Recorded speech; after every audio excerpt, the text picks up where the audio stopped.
Kung kayong papipiliin, anong mas gusto nyo? Native or Boer? Siguradong napaisip ka, no? So, mas malaki yung kita mo sa isang piraso. So, bahay, sa pagkain, yung pagod mo, so parehas lang.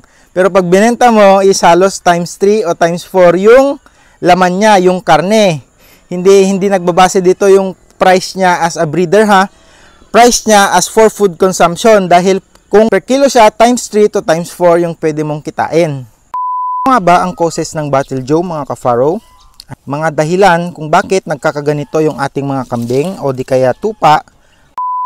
It's good in the morning, mga ka-farrow. Andito nga tayo sa farm para bisitahin at bigyan ng gamot yung kambing, ay hindi pala, tupa o di kaya sa Ilocano ay karnero ng gamot kasi nagka-Battle Jaw siya o di kaya namamaga yung kanyang pisngi hanggang dito sa baba. So yung sakit na ito ay tinatawag na Battle Jaw. Tara, tignan natin. So mga ka-farrow, hinuli muna namin siya at tinali para may pakita sa inyo ano nga ba yung Battle Jaw o di kaya yung namamaga yung kanyang pisngi. Bale, ito yung itsura ng sakit na Battle Jaw. Kung makikita nyo, yung kanyang tenga abot na rin. Tapos yung kanyang pisngi, ayan, saka sa ilalim, sa kanyang baba, namamaga. Pero bago yon, konting paalala muna tayo.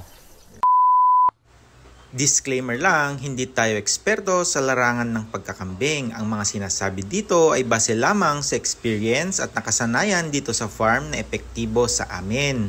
Mas makakabuting, sumangguni pa rin sa eksperto para sa ikakapanatag ng inyong loob. So ano nga ba ang causes ng Battle Jaw, mga ka-farrow? Mga dahilan kung bakit nagkakaganito yung ating mga kambing o di kaya tupa. Dahil marami ng uod sa kanilang katawan, load of worms or liver flukes. Isa sa dahilan bakit nagkaganito yung mga alaga natin dahil sa mga uod sa kanilang katawan. Maaring anemic na rin ang ating tupa na ito. May nabasa rin ako dati about sa barber pole worms na commonly cause ng pagkakaroon ng anemia at Battle Jaw sa kambing. So ano nga ba, mga ka-farrow, yung magandang gamot dito sa may Battle Jaw na alaga? Siyempre, ang sagot ko dyan, ka-farrow, siyempre kapag may anemia, iron ang kailangan nito. May iron deficiency siya, kaya need nating magbigay ng iron, saka B-complex na rin na vitamins.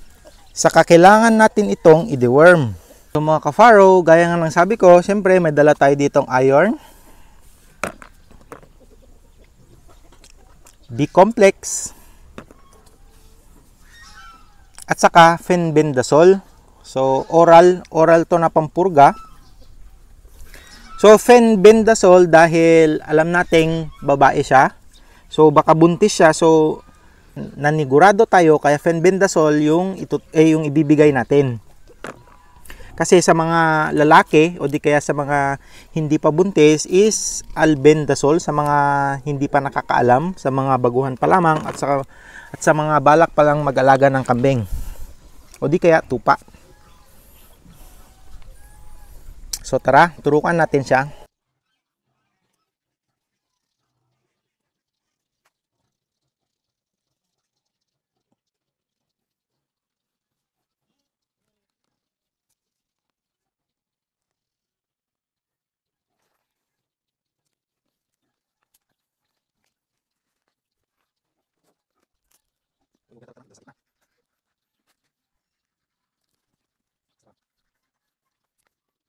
So ayan mga ka-farrow, tapos na natin siyang turukan. So yung last namin ginagawa dito is sineseparate siya sa iba o di kaya kinukulong muna siya hanggat may balik ang kanyang dating lakas at itsura. Since andito na rin tayo mga ka-farrow, bibigyan ko na rin kayo ng update sa ating pinapagawang bahay ng ating mga kambing at saka mga tupa.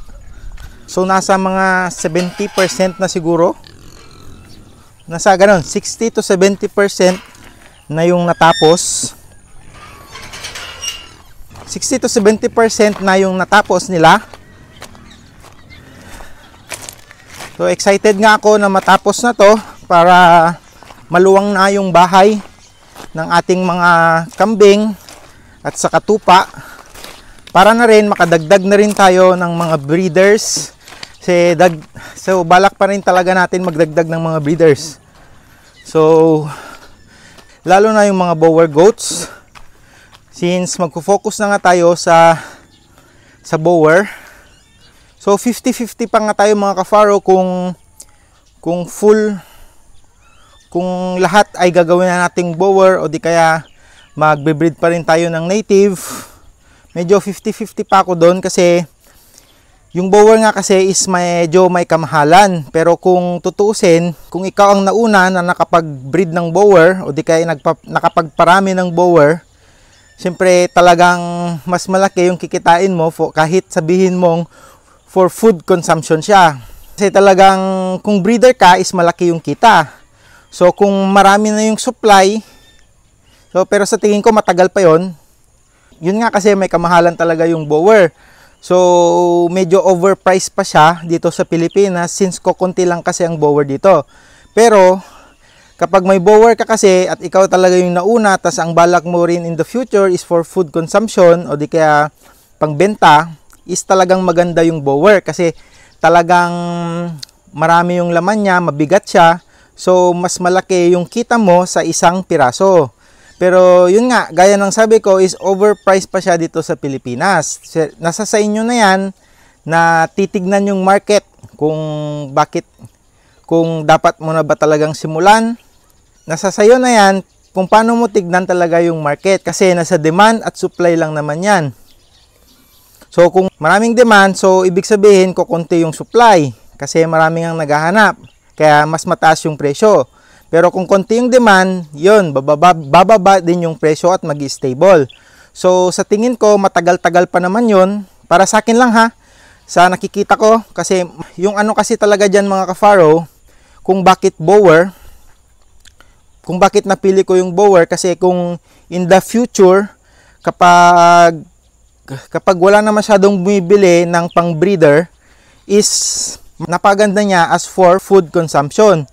Kung iisipin mo, yung Boer yung full blood Boer, umaabot halos ng 100 hanggang 100 plus yan, yung kilo niya. Kumpara sa mga native na nasa 20 to 30, ganyan. Sa mga upgraded naman, nasa 40 to 50, mga ganyan. Depende rin kung hanggang saan yung ano niya, yung grade niya. So, isipin mo yon, halos times 3 or di kaya times 4, parehas lang naman yung pag-aalaga, di ba? So, nag-alaga ka, kunwari inalagaan mo yung isa, alos parehas lang yung pagod mo sa ginastos mo. So, bahay, sa pagkain, yung pagod mo, so parehas lang. Pero pag binenta mo, is halos times 3 o times 4 yung laman niya, yung karne. Hindi nagbabase dito yung price niya as a breeder ha. Price niya as for food consumption dahil kung per kilo siya, times 3 to times 4 yung pwede mong kitain. So, yun, kung bakit natin napili yung may lahi na kambing. So, isa yun sa dahilan kung bakit napili natin yung may lahi na kambing. O di kaya yung Boer. So, kayo mga ka-faro, anong pipiliin nyo? Yung native? O yung mas malaki na Boer? O di kaya Anglo-Nubian? Ibang usapan naman yung Anglo-Nubian kasi for milk production siya. Pero pwede ring meat type. Pero talagang maganda siya for milk production. Pero yun nga, ang ikumpara na lang natin is yung native sa Boer. So kayo mga ka-faro, kung kayong papipiliin, anong mas gusto nyo? Native or Boer? Siguradong napaisip ka, no? Sa lasa mga ka-faro ng Boer sa native, wala naman talagang big difference yan. Lalo na pag halos parehas lang din yung pinapakain mo. Sabi kasi nila, may nagsasabi na iba daw yung lasa ng Boer. Pero siguro baka pinurong feeds yun. So yung sa amin is hindi namin pinupuro na feeds. Parehas lang din talaga sila ng native namin ang kinakain. So yun, kung about naman sa lasa yung gusto nyong malaman sa Boer at saka sa native. Yung sa iba kasi mga ka-faro is marami silang binibigay na feeds. Kasi kailangan din naman talaga yon para talagang ma-attain nila yung katawan nila. Talagang mas mabilis rin naman talagang lumaki kapag nag-feeds. Yun din yung dahilan kung bakit nag-feeds yung iba. ma-attain yung talagang katawan niya. Tapos mas mabilis lumaki at mas maganda. Kaya nagfi-feeds. So kami naman dito is ginagawa naming supplement yung feeds. Nilalagyan lang namin ng konting feeds kasi syempre ang target ko talaga is for food consumption. Hindi ko iniisip yung mga breeding kasi pang ilang taon lang yan. So yung target ko talaga is long term. So is for food na kapag nagmura na yung mga bowers. Pero hindi pa naman ngayon, syempre matagal pa din yan. So about 5 to 10 years, hindi natin masabi. Pero yun nga, in the long term, kung inaano ko, nag-experiment na ako kung pwede ganon.